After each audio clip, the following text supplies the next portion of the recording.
पृष्ठाया भूतले श्रीमती भक्ति वेदांता स्वामिनिति नामिने नमस्ते सरस्वती देवे गौरवाणी प्रचारिणे निरविशेष शून्यवादी भाषातदेशतारिणे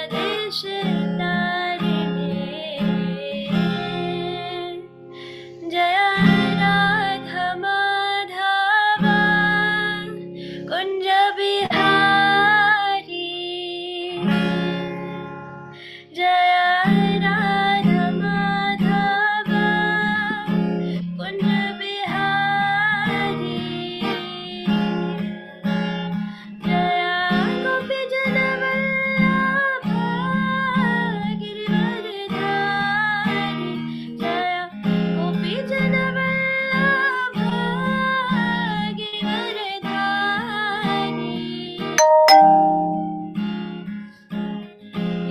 यशोदानंदन व्रज जनरंजन यशोदानंदन व्रज जनरंजन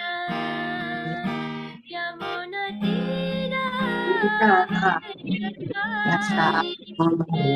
राधा माधव कुंज बिहारी जय राधा माधव कुंज बिहारी जय श्री कृष्ण चैतन्य प्रभु नित्यानंद श्री अद्वैत गदाधर श्रीवासदि गौर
Prabhupada.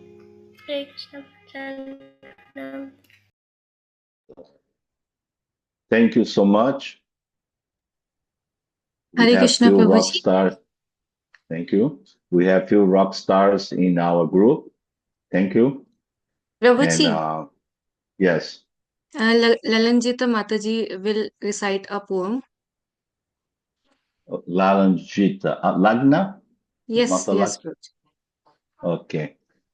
Oh, is that poem she promised before? She said she had a poem. Is that? Yes, Prabhuji, yes.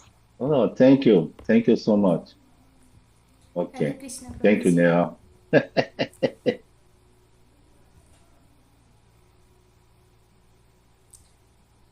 Hare Krishna Prabhuji. Please accept my humble obeisances. Am I audible? Yes, speak loud, huh? Loud and clear. Okay. Actually, my earphone sometimes disturbs, so I'm disconnecting it and then. Is it louder now? Okay. First, tell me about the poem. Did you wrote this? Yes, Prabhuji, you told me to write a poem on Sri Chaitanya Mahaprabhu, so I tried to write a poem. Okay, thank you. Please carry on. Prabhuji, this poem is in Bengali, so I am little confused about the accent. Should I recite it in pure Bengali accent or not? You should recite in pure Sudha Bengali accent. Thank you, thank you. And then you give a little translation for the poor souls like me that I can will understand. translation. Okay? Thank you. Thank you. So the name of the poem is Chaitanya Charan. Radha ভাবে কৃষ্ণ অবতার লইলেন ভূমে কলিযুগে শচী গৃহে মায়াপুর ধামে ব্রজধামে দুই ভাই কানাই বলাই জীবের উদ্ধারে হইলেন চৈতন্য নিতাই নদিয়া শশধর পতিত পাবন মহামন্ত্র বিলাইয়া জীবে করে ত্রাণ প্রেমকল্প তরু গৌরাঙ্গের করুণা অপার হরিনাম ভিক্ষা মাগিয়া ফিরে দ্বারে দ্বার কৃষ্ণের বিরহ হেতু হা কৃষ্ণ বলে ভূমিতে লুটায়ে গোড়া ভাসে নয়ন জলে প্রেম আনন্দে দুই বাহু তুলি ঊর্ধ্বপানে জগৎ মাতাইলা হরি নাম সংকীর্তনে নগর কীর্তনে গোড়া মধুর স্বরে গান যাকেই দেখিল তাকে কৃষ্ণ করিল দান গদাধর শ্রীবাসাদি যত পার্শ্বচর মহাপ্রভু শিক্ষাধন করিল প্রচার চৈতন্য চরণে সোপে কায় বাকমান জগতে প্রচার সবে সংকীর্তন আন্দোলন Okay. Thank you. Okay, Prabhuji, I'll send another one in just 2 minutes. Huh? Another one? The Translation. Oh, okay. Oh, you wrote also the translation. Yeah.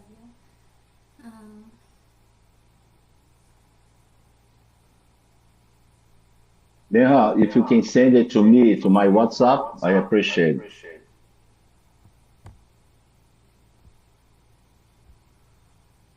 Yes, Prabhuji, I'll send it to Saurabh Prabhu. Okay, Okay. may I read it? Yeah. In the mood of Radharani, Krishna descended upon the earth in the Kali Yuga at the home of Sachi in the Mayapur Dham. In Vraj, they were two brothers, Kanai and Balai. To deliver all souls, they appeared again as Chaitanya and Nitai. The moon of Nadia, the savior of the fallen. Distributing the Mahamantra, he liberated all beings. The mercy of Gauranga is like a wish-fulfilling tree of divine love. He goes door to door, begging for Harinam. Out of longing for Krishna, crying, "O Krishna," aloud, Rolling upon the ground, Gauranga's eyes overflowed with tears. In the ecstasy of divine love, with both hands raised high, he filled the world with the rhythm of Harinam Sankirtan. In the Nagar Sankirtan, Gauranga sang with a voice sweet as nectar. Whomever he beheld, he gifted the name of Krishna. Gadadhara Srivasa and his dear companions spread the treasure of Mahaprabhu's teachings throughout the world. Surrendering our body, speech and mind at Chaitanya's lotus feet, we should carry his mission, the Sankirtan movement, across the earth. This was the translation. Very good, Mata. Thank you. Thank you. You know, you have to write more, right? Yeah. It won't stop now. Now, I'll just make observation. I can hear my voice in there. Krishna Kanai is the name that Jayapataka Maharaj gave to the deities of Penang, here in Malaysia. No, there is Kuala Lumpur. Penang is a little bit to the north. So he gave the name Krishna Kanai to the deities in Penang. So quite interesting.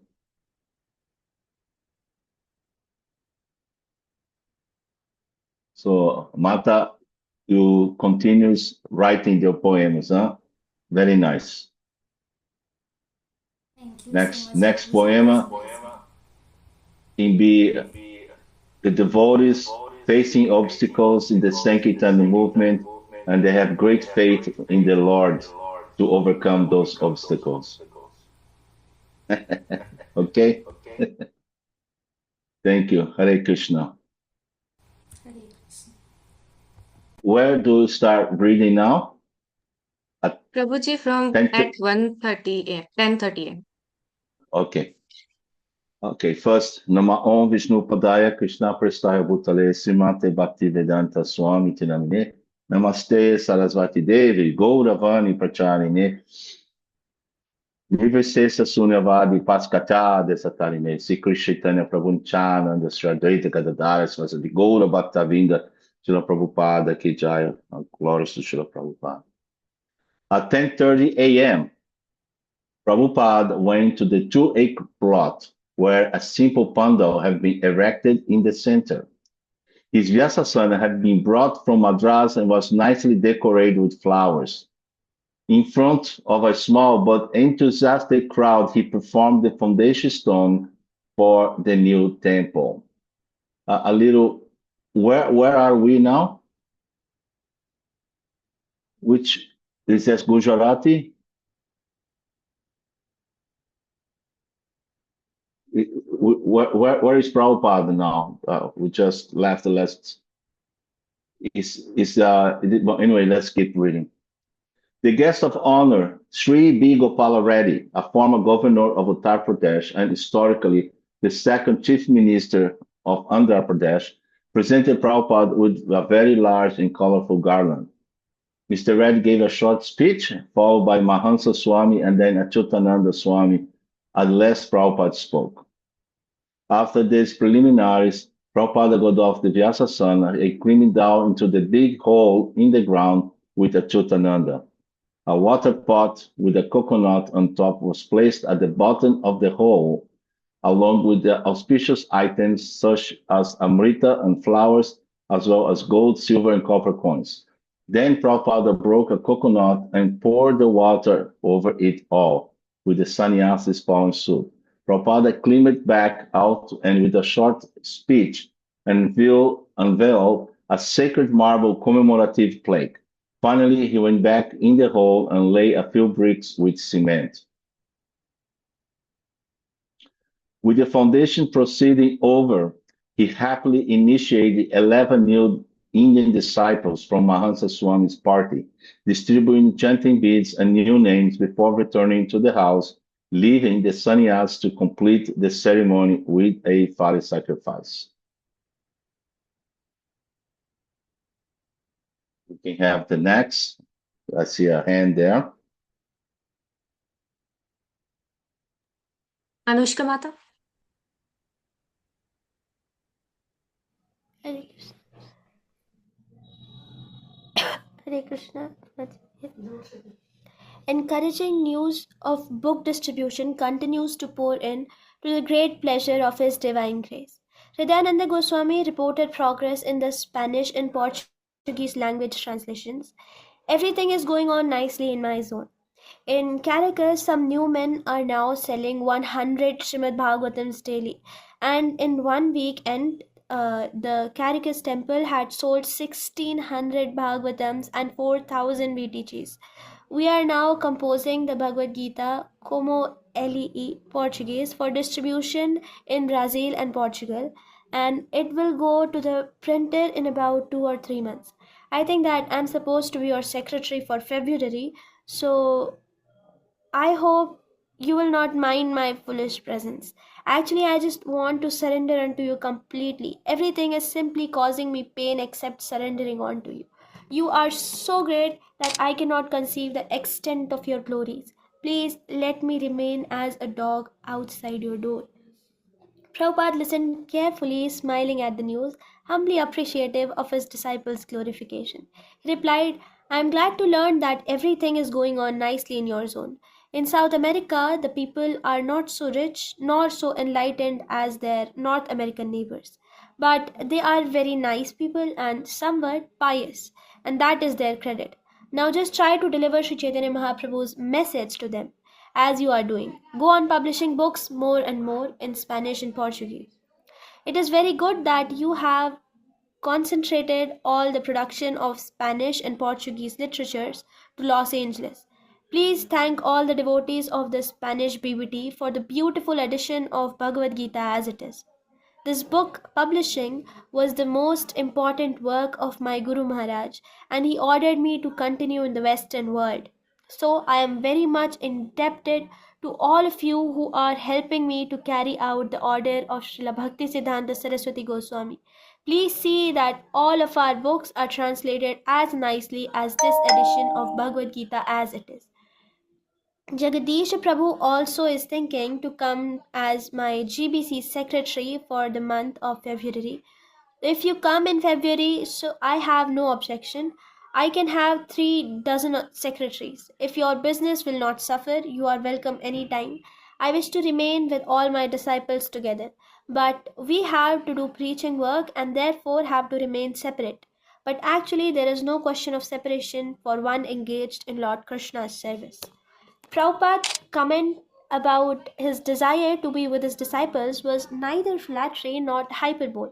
It has become quite apparent to me that Srila Prabhupada truly enjoys associating with his disciples. He seems to thrive on it. Indeed, he never seems happier than when he is sitting or walking with his disciples and discussing the philosophy and activities of the Krishna consciousness movement. He is such a wonderful and remarkably merciful person that although we are helpless fools, he actually wants to be with us. His transcendental nature constantly amazes me. For the next few evenings, Srila Prabhupada is to lecture at a pandal held on the grounds of the Sri Rebala Lakshmi Narsa Reddy Public Hall on Nellore's Main Street. The hall was a gift to the town by the same family that we are staying with. At the rear, the hall has an open area of about an acre with a large brick stage like platform built onto a back wall. It is over this that the colorful pandal has been erected. The devotees have made adequate preparations with fresh flower garlands, an effective sound system, and a giant painting hanging above the back of the Vyasasana depicting Lord Chaitanya dancing and chanting with the animals in the forest of Jharkhand. A large Ashwat Ragi tree overshadows the whole setup with its auspicious presence. This evening, a large crowd of about 6,000 people were gathered, eager to see and hear the sadhu who has been converting Westerners into followers of Vedic culture. Over the past few weeks, they have seen the devotees perform kirtan on the main streets of their town. Tonight, they listened quietly and with full attention as Srila Prabhupada lectured from the newly received 6th canto, volume 1 of Srimad Bhagavatam. Shri Kalapra Purna Marupuru Kondan Radami Reddy, a local poet and author sitting respectfully at Srila Prabhupada's feet, translated his English speech into Telugu. The topic of the lecture was Prayaschit, or atonement for sinful acts. Srila Prabhupada prescribed the chanting of the Hare Krishna mantra as the best means to counteract and remove sinful desires. He related the story of a devotee of Lord Chaitanya who, after being sprinkled with water by the Nawab Hussain Shah, was considered to have been converted into a Muslim.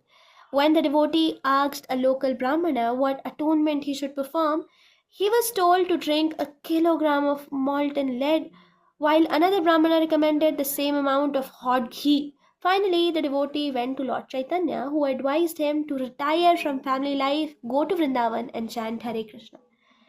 In his summary, Prabhupada once again indicated his Western disciples as practical evidence of holy name's efficacy. So this Krishna consciousness movement is the thoroughly wholesale process of cleansing the mind. If we perform this Krishna Sankirtan, then immediately the core of the heart, which is filled up with all dirty things, will be cleansed. For example, you can see practically all my disciples present here, they are coming from Western countries, Europe, America, or even in India. Parsis and other Mohammedans, they are coming, but they are now pure, cleansed of the dirty things. In this movement, throughout the whole world, there are at least 10 to 12,000 devotees like that. And before this life, they were all addicted to all kinds of sinful life. Now they are not committing the 4 pillars of sinful life. Therefore, our request is that you take up this chanting method. It is very easy. Hare Krishna, Krishna Krishna, Hare Hare, Hare Ram, Ram Ram, Hare Hare. He also added a caution.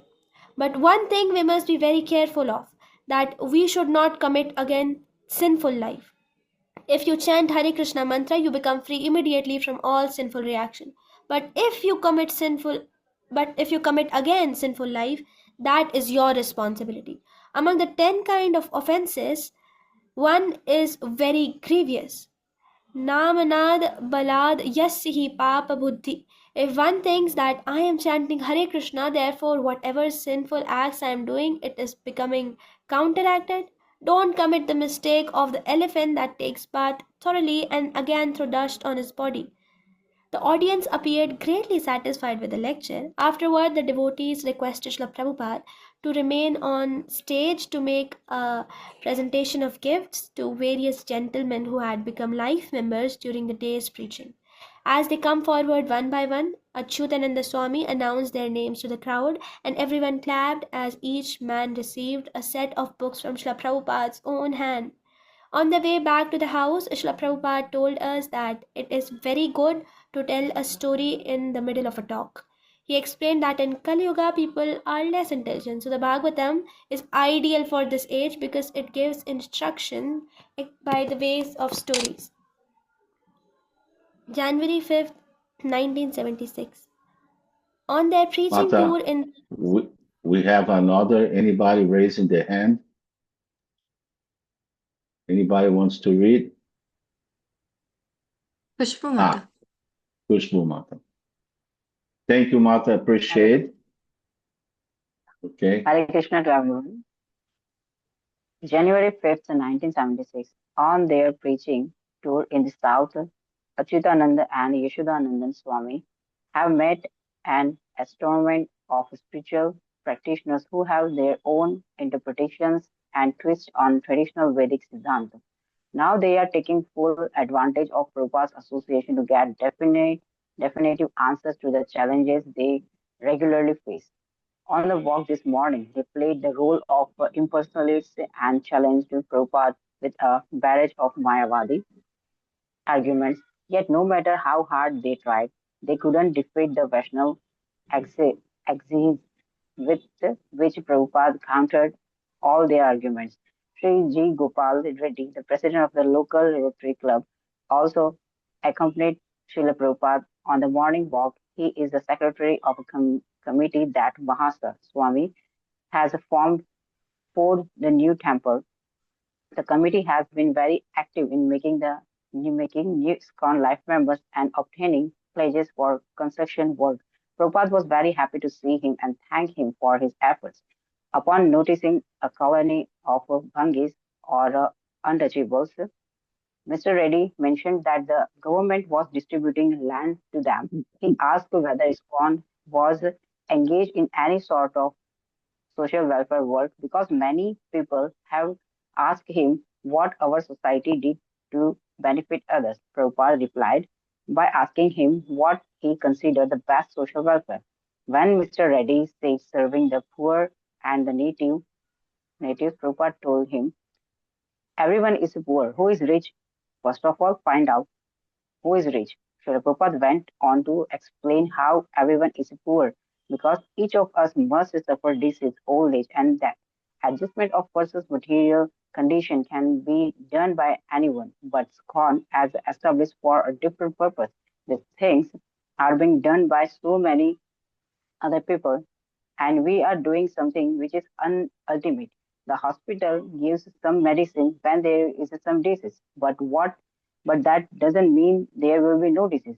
Can they guarantee that I give you this medicine, no more disease? We are giving that medicine that no more disease. That is the best social work. As soon as give up this body, Tyaktva deha punar janma naiti. You will have no more birth. And if you have no more birth, there will be no more death. And if you have no more birth, then there will be no more disease. This is our prescription. Tyaktva deha punar janma naiti ma iti. Not that he is finished, he goes back to home, back to Godhead. This is our program. On the way back to the house of companion, Mr. Reddy asked Srila Prabhupada how to meditate. Although most people in India are familiar with the concept of meditation or have even practiced some form of it themselves, the actual purpose of meditation is rarely understood. The man's lack of knowledge became apparent when he explained that he thought the goal of meditation was to make the mind silent. Prabhupada immediately corrected him, saying that it is not possible to silence the mind. He recounted a recent Back to Godhead article where a woman disciple had analyzed the fallacy of the idea. Prabhupada had greatly enjoyed the article in which the girl described how she had read in a book that meditation means to free the mind all of thoughts. So she considered, how can I be without thoughts? I will I will think of a being without thoughts that is a thought. Therefore she concluded it was a bogus and she threw away the meditation book. Okay. Scroll, Mataji, please. Scroll up. Yeah, thank you. Prabhupada said the point is point is to think of God. This alone is the real goal of meditation. There is nothing higher. If one is a rascal and has nothing beneficial to say, then it is good if he is silent. Otherwise, Bhagavad Gita never advises silent meditation. Krishna says, Satata kirtayanto ma. He never said you become silent. Where is can you show me any verse in Bhagavad Gita? Can you show me any verse where Krishna he has advised it that you become silent or the mind is vacant? Where are these things? Mana Hare bhava Krishna माता जी। madhvat. Yeah. माता जी ये zoom session ना 10 minutes में बंद ही होने वाला है, Okay. तो So should I no stop here? It's okay. हाँ Somebody else Should I gonna stop? read? Okay. Thank Prabhu you. जी, actually this Zoom session na, it is closing in 10 minutes because Oh, we have to update it, but I think Prabhu ji forgot to update, so it will end in 5 or 10 Hare minutes. Krishna, Prabhuji. Please accept my humble Yes. obeisance. Sorry, Prabhuji, please forgive me. Gaura Prabhu, he buy a new Zoom ID and I forgot to inform. That's why today. So sorry, Prabhuji.